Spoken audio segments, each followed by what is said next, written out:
નમસ્કાર મારા વહાલા ગુજરાતી મિત્રો, જાગો જોગી જાગો ચેનલમાં આપનું સ્વાગત છે.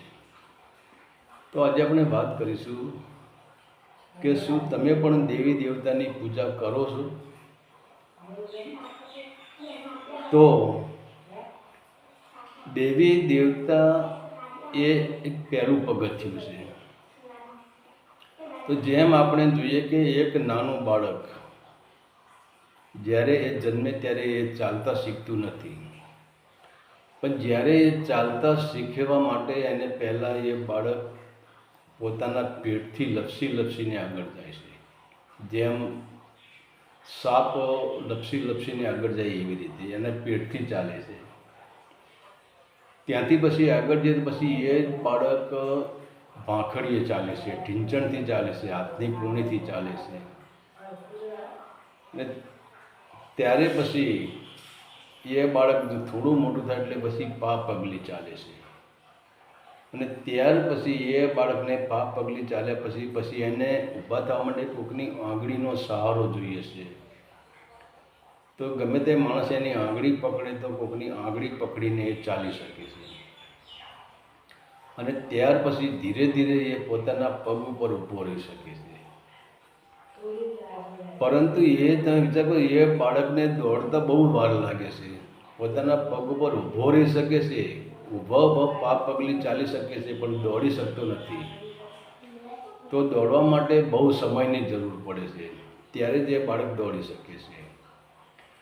તો હવે ઘણા લોકો દાવો કરે છે કે દેવી દેવતા ઘણા કહે છે સત્ય છે ને ઘણા કે અસત્ય છે. પણ પહેલી વાત તો કોઈ પણ દેવતા, કોઈ પણ ભગવાન અસત્ય નથી, કોઈ પણ દેવી અસત્ય નથી. પણ આપણને અસત્ય કેમ લાગે છે કે આપણે એને પકડીને બેસી રહ્યા છીએ, એનાથી આગળ આપણી દૃષ્ટિ પહોંચતી જ નથી. તો દેવી દેવતા એ ધર્મનું પહેલું પગથિયું છે. જેમ બાળક જન્મથી જ્યારે એ દોડતા શીખે છે ત્યાં સુધી એને 5 જાતની પ્રક્રિયાઓ અને પછી એ પોતે દોડતા શીખે છે. એમાં મનુષ્યનો જન્મ થયો ને મનુષ્ય તમે જન્મમાં આવ્યા પછી એમ ના માની લેવું કે મેં સત્યને જાણી લીધું છે. કારણ કે તમે જગતમાં ગમે એટલા પુસ્તકો છે, ગમે એટલા ગ્રંથો છે, વેદ છે, વેદાંત છે, આ બધું તમે કંઠસ્થ કરી લો અને સંસાર છોડીને તમે જંગલોમાં, પહાડોમાં, ગુફાઓમાં કે કોઈ તીર્થ સ્થાનોમાં જઈને બેસી જાઓ તો તમે સત્યને જાણી શકતા નથી. ભલે તમે 24 કલાક શિવ મંદિરના સાધુ બની ગયા હોય કે 24 કલાક તમે રામ મંદિરના સાધુ બની ગયા, હનુમાનજી મંદિરના સાધુ બની ગયા હોય કે કૃષ્ણના મંદિરના તમે સાધુ બની ગયા હોય, એમ છતાં તમે કૃષ્ણને જાણી શકતા નથી, રામને જાણી શકતા નથી, હનુમાનજીને જાણી શકતા નથી, રામદેવજીને જાણી શકતા નથી, કે શિવને જાણી શકતા નથી, કે સત્યને જાણી શકતા નથી. કેમ કે એ જ્યાં સુધી હજુ તો તમારો જન્મ થયો છે, તો જન્મ પછી બાળક ધીરે ધીરે ભાંખડીએ હેડે છે. એટલે પહેલું જ પગથિયું આપણી આ સંસારની જે આપણું સ્થૂળ શરીર છે, જે સ્થૂળ સંસાર છે અને આકાર છે, સ્થૂળ જેમ આકાર છે અને આકારમાંથી નિરાકારમાં છલંગ મારવા માટે, આકારમાંથી નિરાકારની યાત્રા કરવા માટે આ તમામ પ્રકારના જે મંદિરો બનાવવામાં આવ્યા છે, એ મંદિરો પહેલું પગથિયું છે. ત્યાંથી આપણને યાત્રાની આપણી શરૂઆત થાય છે. પણ કહેવાશે કે આપણે તો આજે જુઓ, આજે આપણે મંદિર બનાવી દીધા છે, આપણને ખબર છે કે પથ્થરની મૂર્તિ જ બેસાડી છે. તો પથ્થરની મૂર્તિ એ આકાર છે, પણ એ જ આકારમાંથી આપણે નિરાકારમાં છલંગ મારવાની છે. પણ હવે આપણે ભૂલ ક્યાં કરી છે કે આપણી બેહોશીના કારણે જ આપણે, આપણા નશાના કારણે, આપણા વિષય વાસનાના નશાના કારણે આપણે આ અવસર ચૂકી ગયા છીએ. બીજા નંબરે આપણે જે કોઈ પણ પ્રકારની મૂર્તિની સ્થાપના કરી, એ મૂર્તિની સ્થાપના આપણા હૃદયના ભાવથી આપણે કરી નથી. આપણા મનનો અને અહંકારના ભાવથી આપણે એ સ્થાપના કરી છે. અને ત્રીજી મુદ્દાની વાત એ છે કે તમે કોઈ પણ દેવી દેવતાના મંદિરમાં જાઓ, કોઈ પણ ભગવાનના મંદિરમાં જાઓ કે તમારા ઘરે જે ભગવાનનો ફોટો રાખ્યો હોય એની પૂજા કરો, તમારા કુળદેવીની પૂજા કરો, તમારા ઈષ્ટદેવની પૂજા કરો, કે તમારા મરી ગયા પછી તમારો મા બાપ જે સિકોતર બન્યા હોય કે જે રોગો બન્યા હોય એની તમે પૂજા કરો. પણ એ પૂજા તમે કેમ કરો છો? શું તમે પ્રેમથી પૂજા કરો છો? ના. એ પૂજા કરવામાં પણ તમારી લાલચ પડી છે, એ પૂજા કરવામાં પણ તમારી વાસના પડી છે. અને તમને એમ છે કે પૂજા કરવાથી મારા ઘરમાં સારું ચાલશે, મારો ધંધો સારો ચાલશે, મારી નોકરી સારી ચાલશે, મારું જીવન સારું જશે, મને કંઈ રોગ નહીં થાય, મારા બાળકો અભ્યાસમાં પાસ થઈ જશે, મારા ઘરમાં સંપત્તિ આવશે, આમ થશે ને તેમ થશે. આ બધી વાસનાઓ અને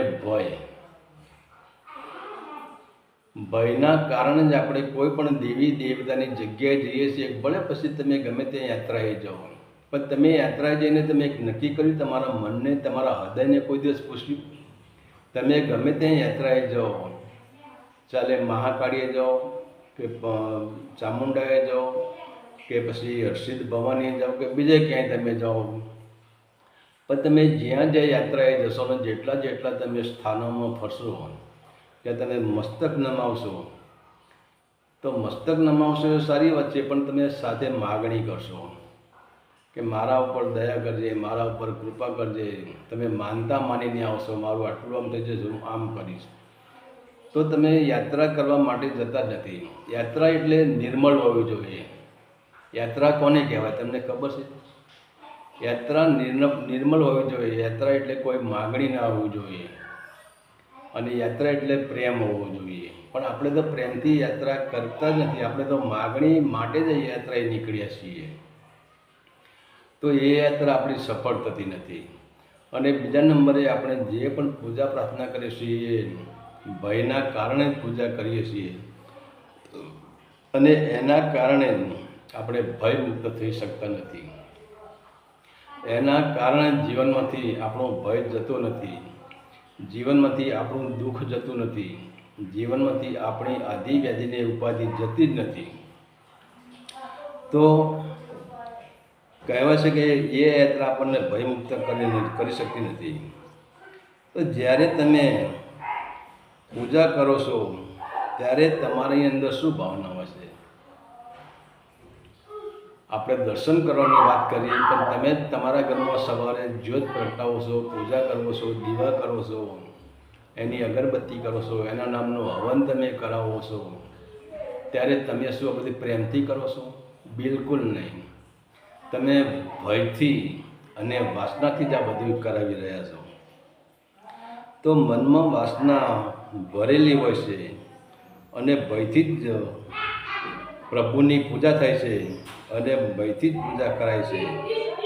અને તે ભય અને વાસનાને જ તમને મંદિરમાં લઈ જાય છે. બાકી તમે મંદિરમાં જવા તૈયાર જ નથી. તમને એવું હોય કે મંદિરમાં જવાથી કંઈ જ મળવાનું નથી, મારું તો કલ્યાણ જ છે.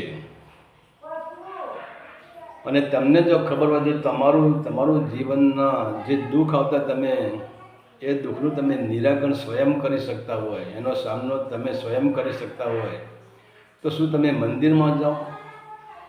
કોઈ દિવસ કોઈ ભગવાનને ના સંભાળે, કે કુળદેવીને ના સંભાળે, કે દેવી દેવતાને ના સંભાળે, કે પોતાના ઈષ્ટદેવને ના સંભાળે.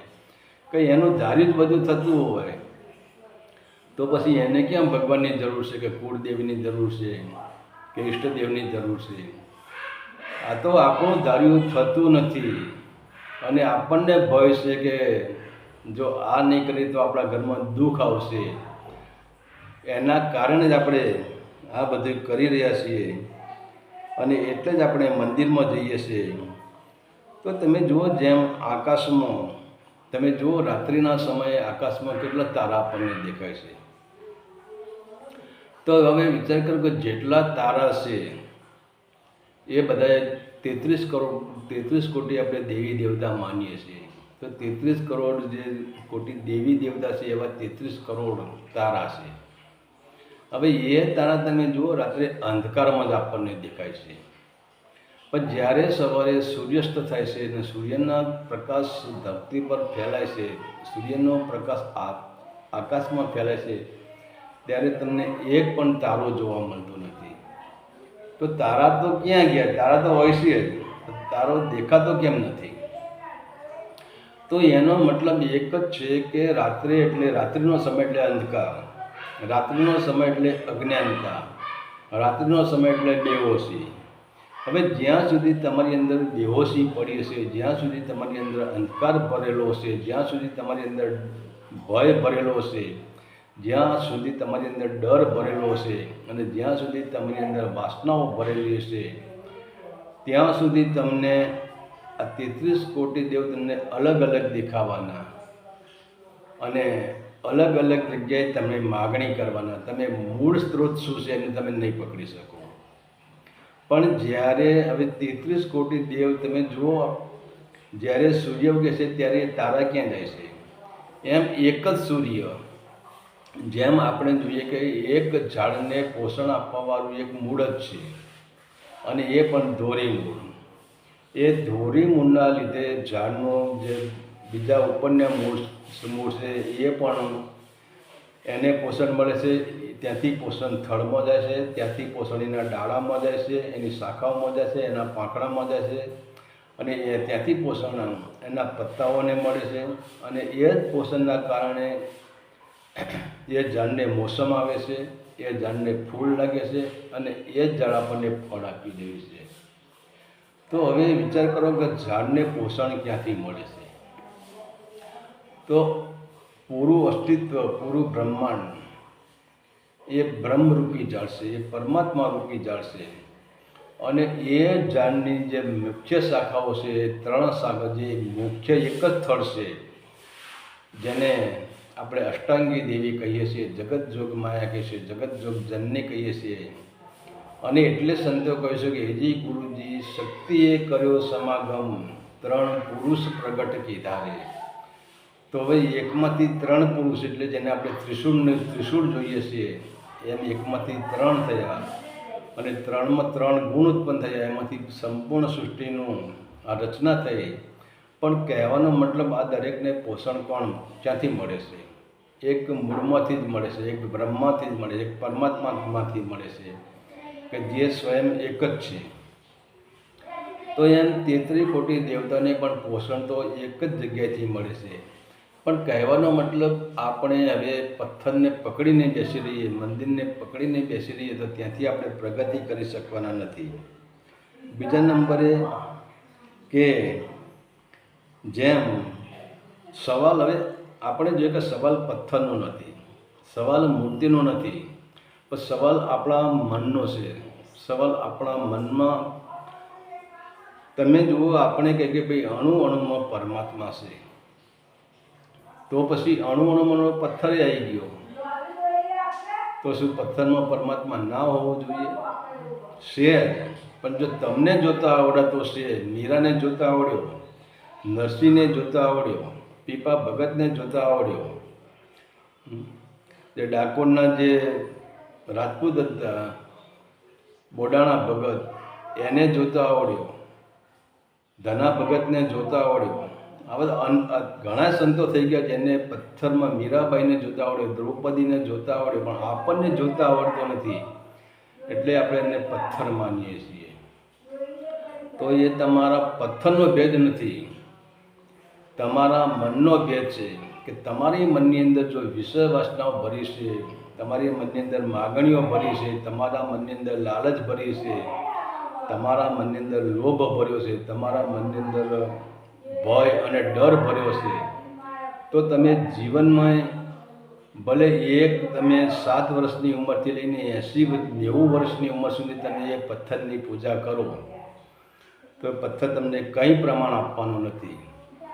પણ તમારા મનની અંદરથી એક જ ભ્રમ નીકળી જાય કે આ જ પરમાત્માનું રૂપ છે. તો જેમ જોઈએ કે એક ઝાડ ઉપર જે ડાળી છે કે જે થડ છે, એનું જે ડાળા છે, પોખળો છે, એના પાન છે, એના ફૂલ છે, અને જે ફળ આવે છે એ બધું એના મૂળનું જ રૂપ છે, એ ઝાડનું જ રૂપ છે. તો એમ આપણે જે 33 કોટી દેવ છે એ પરમાત્માનું રૂપ છે, એના સિવાય બીજું ક્યાંય રૂપ નથી. અને તમે જેને જેને નમસ્કાર કરો છો એ નમસ્કાર પરમાત્માને જ થાય છે, બીજા કોઈને નમસ્કાર થતા નથી. પણ આપણી બેહોશીના કારણે, આપણી અજ્ઞાનતાના કારણે આપણે એવું માને છે કે આજે મેં હનુમાનજીને નમસ્કાર કર્યા, મેં રામને નમસ્કાર કર્યા, મેં કૃષ્ણને નમસ્કાર કર્યા, મેં રામાપીને નમસ્કાર કર્યા, મેં ચામુંડાને નમસ્કાર કર્યા, મેં મહાકાળીને નમસ્કાર કર્યા, મેં અંબાજીને નમસ્કાર કર્યા, મેં બહુચરાજીને નમસ્કાર કર્યા, મેં મેરડીમાને નમસ્કાર કર્યા. આ નમસ્કાર આપણે કોને કરીએ છીએ? અને એ નમસ્કારની સ્થિતિ આપણે જાણતા નથી કે આ દરેકને પોષણ મૂળ થળ છે, ત્યાંથી પોષણ મળે છે. તો આપણે પોષણને પકડવાનું છે. તો અહીંયા પથ્થરનો સવાલ રહેતો નથી.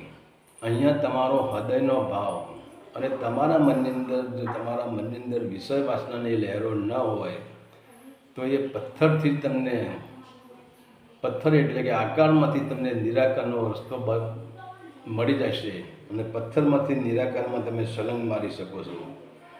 તો પરંતુ આપણે જોઈએ છે કે આપણે મૂર્તિને પકડીને બેસી રહ્યા છીએ.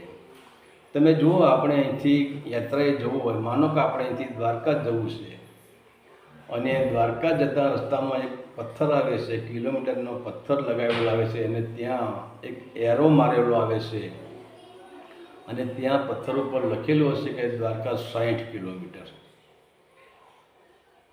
તો હવે આપણે શું કરીએ છીએ? 60 કિલોમીટર એ પથ્થરને પકડીને બેસી રહીએ છીએ. હવે તમે એ પથ્થરની લાખ પૂજાઓ કરો, લાખ પ્રાર્થનાઓ કરો, લાખ દીવાબત્તી કરો, લાખો અગરબત્તી કરો, એ પથ્થરનું મોટું મંદિર તમે બનાવી દો, એ પથ્થરના હોમ હવન કરાવી દો, એના પર તમે અસંખ્ય કરોડો રૂપિયાનો પથ્થર પર ખર્ચો તમે કરી નાખો, તો શું તમે દ્વારકા પહોંચવાના છો? બિલકુલ નહીં. કેમ કે આપણે પથ્થરને પકડીને બેસી રહ્યા છીએ. તો એ રીતે આપણી બેહોશીના કારણે, આપણી અજ્ઞાનતાના કારણે આપણે આ દેવી દેવતાની જે પૂજા કરીએ છીએ એને આપણે પકડીને બેસી રહ્યા છીએ. અને એ પકડીને બેસી રહેવા કરતાં આપણે એનાથી બંધાઈ ગયા છીએ. હવે વિચાર તો કરો, આજના માણસને શું કહેવું? જેને મૂર્તિ બનાવી છે, જેને મંદિર બનાવ્યા છે, તો બનાવનારનો પોતે બંધાઈ ગયો છે. ખરેખર તો ભગવાનને એની જોડે બંધાઈ જવું જોઈએ, પણ આ તો બનાવવાવાળો પોતે ત્યાં બંધાઈ ગયો છે.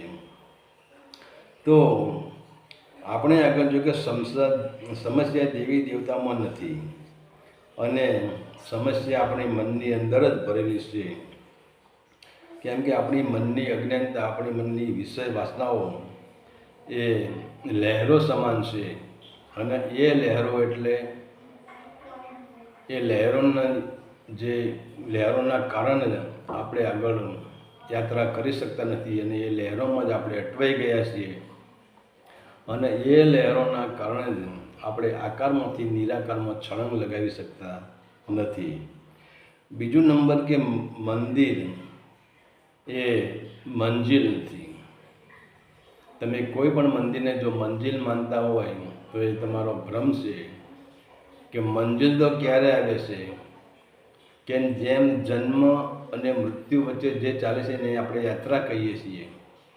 એમ જ કોઈ પણ તમે દેવના ત્યાં જાઓ, ભલે ચાહે શિવ મંદિર હોય, રામ મંદિર કે કૃષ્ણ મંદિર હોય, કે હનુમાનજીનું મંદિર હોય, કે તમારા ગુરુનું સ્વયં મંદિર હોય, તમે જ્યાં જાઓ ત્યાં તમારે મંજિલ નહીં સમજી લેવાની. તમને એમ લાગે કે હજુ તો હું નાનો બાળક છું, હજુ તો હું પગલે ચાલું છું અને અહીંથી મને સહારો મળી રહેશે, અહીં મારી ઓગળી પકડાશે. તો આ ભાવથી તમે પ્રેમથી, કોઈ પણ લાલચ સિવાય, કોઈ પણ ભાવના સિવાય, કોઈ પણ ભય સિવાય તમે પ્રેમથી તમારું તન મન ધન એ મૂર્તિને, ભલે પછી ગમે એની મૂર્તિ હોય, એને તમે અર્પણ કરી દેશો તો એ જ મૂર્તિની ઉર્જા તમારી આંગળી પકડશે. અને એ આંગળી એવી પકડશે કે પછી તમને એ મૂર્તિ તમારી આંગળી પકડીને તમને પગલે ચાલતો શીખવાડશે. અને ધીરે ધીરે એ જ મૂર્તિ તમને તમારા પગ ઉપર ઊભા રાખશે અને ત્યારે પછી તમારી યાત્રા જે આકારમાંથી નિરાકાર તરફ એ મૂર્તિ પણ તમને લઈ જશે. તો પથ્થરમાં શક્તિ છે, પણ પથ્થરમાં શક્તિ ક્યારે છે કે તમે એને તન મન ધનથી એને પકડી પાડો તો જ. અને પકડો તો એકને જ પકડો. હું તો વારંવાર આ શબ્દો તો ઘણી જગ્યાએ કહું છું કે હું તમારા માટે જ કહું છું કે તમે જો ઘડીએ ઘડીએ તમે દેવ બદલશો, દિવસમાં 3 વખત દેવ બદલશો, જેમ ડૉક્ટરે તમને દવા આપી હોય કે આ ગોળી સવારે લેવાની, આ ગોળી બપોરે લેવાની, આ ગોળી સાંજે લેવાની, એમ જો તમે ડૉક્ટરને જેમ વારંવાર તમે દેવ બદલશો, તમારા જીવનમાં કોઈ કલ્યાણ થવાનું નથી. તમે સત્યને જાણી શકવાના નથી. ભલે પછી તમે દેવી દેવતાના મંદિરમાં હોય કે તમારા ગુરુદ્વારામાં હોય કે તમારા ગુરુનો ફોટો તમારા ઘરમાં હોય, એની પૂજા પ્રાર્થના કરતા એ મહત્ત્વનું નથી. પણ મૂળ વસ્તુ ક્યાંય તમારું બંધન ના હોવું જોઈએ. અને બંધન હશે તો તમારું જીવન એ ફોટા સુધી અટકી જશે. ત્યાંથી આગળની યાત્રા તમારી રૂકાવટમાં આવી જશે. તમે આગળની યાત્રા કરી શકવાના નથી અને તમે ભટકાઈ જશો. તો બધા જ દેવતા તમારી મંજિલ નથી. અને મંદિર તે પહેલું પગથિયું છે. તે આપણે આગળ વાત કરી કે મંજિલ એ પહેલું પગથિયું છે. તો આપણે હવે શું કરવાનું છે? આપણે હવે એક વાત સમજી લો કે સંસારની સંપત્તિ છે, સંસાર તો જૂઠ જ છે. સંસારની સંપત્તિ ખોટી છે, આપણો કુટુંબ પરિવાર ખોટો છે, આપણો સમાજ ખોટો છે, આપણો ધર્મ ખોટો છે. કંઈ જ આપણી સાથે આવવાનું નથી. અરે એ બધું છોડો. આ તમારા તમે જેને 33 કોટી દેવી દેવતા હોય એ પણ તમારી સાથે આવવાના નથી જ્યારે આ શરીર પડી જાય છે. અને શરીર પણ તમારું ક્યાં છે? શરીર પણ તમારી સાથે આવતું નથી. તો 33 કોટી દેવી દેવતા ક્યાંથી તમારી અંદર આવે? અને બીજા નંબરની ખાસ તમને એક વાત કરું કે કોઈ દેવી દેવતા તમારા શરીરની બહાર જ નથી. તમે જુઓ, મૂલાધાર ચક્રમાં ગણપતિ છે, ત્યાંથી આગળ વિષ્ણુજી બેઠા છે, લક્ષ્મીજી બેઠા છે, ત્યાંથી આગળ બ્રહ્મા અને સરસ્વતી બેઠા છે, ત્યાંથી આગળ તમે ચાલો એટલે શિવને પાર્વતી બેઠા છે, ત્યાંથી તમે આગળ ચાલો તો માં જગતજનની જેને આપણે અષ્ટાંગી દેવી કહીએ એ પણ આપણા શરીરમાં બેઠી છે. તો હાથના ઇન્દ્ર દેવતા છે, હાથના ઇન્દ્ર અગ્નિ છે, કાનના દેવતા પવનદેવ છે. તો કયા દેવી દેવતા બહાર છે? તમે જુઓ તો તમારા શરીરમાં તમારા શરીરની અંદર જ બધું છે. તો તમે બહારની લાખો યાત્રાઓ કરશો ને તો તમે સત્યને નહીં પહોંચી શકો. સત્યને પહોંચવા માટે અંદરની જ યાત્રા કરવી પડશે. અને બહારનો દેવ તમને જવાબ નહીં આપે. તમે અંદરની યાત્રા કરો અને અંદરની યાત્રા કરીને તમે શિવને પાર્વતીને તમે જાગૃત કરો અને શિવને તમે પ્રશ્ન પૂછો કે તમે કોણ છો? માં પાર્વતીને પ્રશ્ન પૂછો કે તમે જે સ્વરૂપ લીધા એ સ્વરૂપ કેમ લીધા ને શા માટે લેવા પડે ને કેવી રીતે લેવા પડે? તમે મહાકાળીનું રૂપ કેમ ધારણ કર્યું? તો એનો જવાબ તમને અંદરથી મળી જશે. તમે મહાકાળીની મૂર્તિ સામે આખું જીવન તમે હોમી દો તમને જવાબ નહીં મળે. પણ તમે અંદરની યાત્રા કરો અને મહાકાળીને મળો તો એનો જવાબ તમને મળી જશે. તમે ભગવાન વિષ્ણુને તમે ત્યાં જાઓ, તમે નાભી કમળમાં, તો ભગવાન વિષ્ણુને તમે નાભી કમળની જાગૃતિ કરો તો પછી ભગવાન વિષ્ણુને તમે પૂછો કે તમારે કેટલા અવતાર લીધા અને એ અવતાર કેમ લેવા પડે, અવતાર લેવાનું કારણ શું હતું? પણ ત્યાંથી તમને બધા જવાબ મળી જશે. કોઈ શાસ્ત્રની જરૂર નથી, કોઈ પૂછવાની ક્યાંય જરૂર નથી, કે મૂર્તિની પૂજા કરવાની જરૂર નથી. અને કહેવાનો મતલબ કે જે તે દેવ આપણા ચક્રમાં જ બેઠા છે, આપણા શરીરમાં જ બેઠા છે. અને જે સંતોએ બહારની દ્રષ્ટિ છોડીને અંદરની યાત્રા કરી. નરસિંહ મહેતાએ શું કર્યું? નરસિંહ મહેતા પથ્થરની, ભલે એમની સામે કૃષ્ણની પથ્થરની મૂર્તિ હતી, મીરા સામે પથ્થરની જ મૂર્તિ હતી, પણ મીરાબાઈએ પથ્થરની મૂર્તિ છોડીને અંદરની યાત્રા કરી છે. નરસિંહ મહેતાએ પણ અંદરની યાત્રા કરી છે. ભક્ત બોડાણાએ પણ અંદરની યાત્રા કરી છે. ધના ભગતે પણ અંદરની યાત્રા કરી છે. તમે દરેક ભક્તોના સંતોના ઇતિહાસો જોઈ લો. જેને અંદરની યાત્રા કરી છે એ જ દેવી દેવતા અને ભગવાન સુધી પહોંચી શક્યું છે. નહીંતર પછી તમે બહારની ગમે એટલી યાત્રા કરાવો, તમે દેવીને કે દેવતાનું પૂજન કરો, પણ તમારું લક્ષ્ય એક નહીં હોય, તમારું કોઈ દેવ એક નહીં હોય, તમારી કોઈ દેવી એક નહીં હોય. તમે દિવસમાં 3 વાર દેવી દેવતા બદલતા હશો અને એ બદલવા છતાં પણ તમારા અંદર જો એવી ભાવના હશે કે મારું કલ્યાણ થાય ને તમે માગવા માટે જ જતા હશો, તમે ભીખ માગવા, ભિખારી બનીને ભીખ માગવા જતા હશો. તમારી અંદર દેવના પ્રત્યે તમારી વાસના ભરેલી હશે. તો દેવ કોઈ પણ દેવી હોય, દેવી શક્તિ હોય, કોઈ પણ દેવતા હોય, એ પોતે શુદ્ધ સ્વરૂપ છે, એમની અંદર કોઈ વાસના હોતી નથી. તો તમે વિચાર કરો કે તમે આપણે જોઈએ કે આપણે ગુલાબના બગીચામાં જઈએ તો આપણને બેસવાનું મન થઈ જાય, પણ તમે વિચાર કરો છો તમારા ઘરની અંદર જે ઉંદર મરી ગયો હોય તો એની દુર્ગંધથી તમે ઘરમાં બેસી શકો છો? ઘરમાંથી બહાર નીકળી જશો, ત્યાંથી તમે દૂર જતા રહશો.